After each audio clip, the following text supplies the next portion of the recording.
Yo, what's up mga kaibigan? Nali na tayo magkwentuhan. Ang mga Boston Celtics fans ay kilala bilang mga notorious na trash talkers. On the record nga ang mga players sa tulad nila LeBron James, Kyrie Irving, and even Kobe Bryant na sinasabi na isa sa mga pinakaayaw nilang laruan na arena ay ang Boston Garden dahil madalas ay may mga fans nga daw na below the belt talaga kung man trash talk sa arena na ito.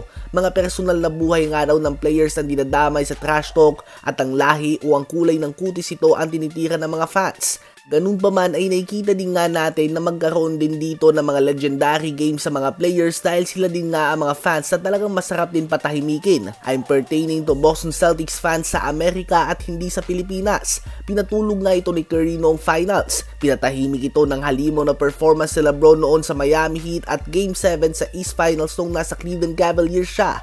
At ngayon naman ay makakarap nila si Luka Doncic at Kyrie Irving. Ngunit focus nga tayo kay Doncic. Si Luka nga ay isang player na ayaw mo talagang galitin dahil proven na. Mahilig nga siya magpatahimik ng mga fans ng kabilang team. Siya din mismo ang nagsasabi na ginaganahan siya sa mga fans na nanda-trash talk sa kanya. Kahapon nga sa Game 5 sa Target Center sa Minnesota ay nabanggit nga natin na may isang fan na panay trash talk kay Luka hanggang sa bawat puntos nga na ginagawa ni Doncic ay tinititigan na niya ito at tila ba naging tuta nga ang mga lobo.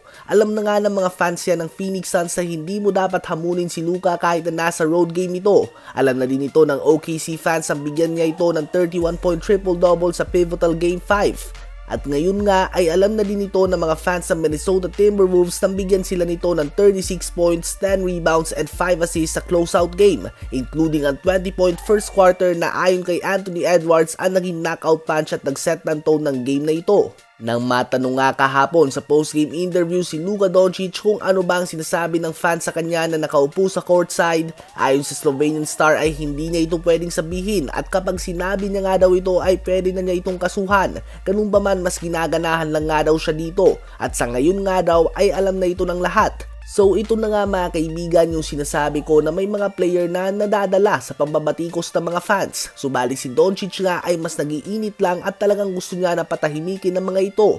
Kaya naman makikita nga natin kung madadala ba dito ang mga Celtics fans at maghihinay-hinay sila sa kanilang mga trash talk o kaya naman ay talagang hahamunin nila na ilabas si Luka Doncic ang lahat ng kanyang makakaya laban sa kanilang team na mukhang hindi nga magandang ideya kung pagbabasehan natin ang mga nakaraan na fans na gumawa nito sa reigning Western Conference Finals MVP.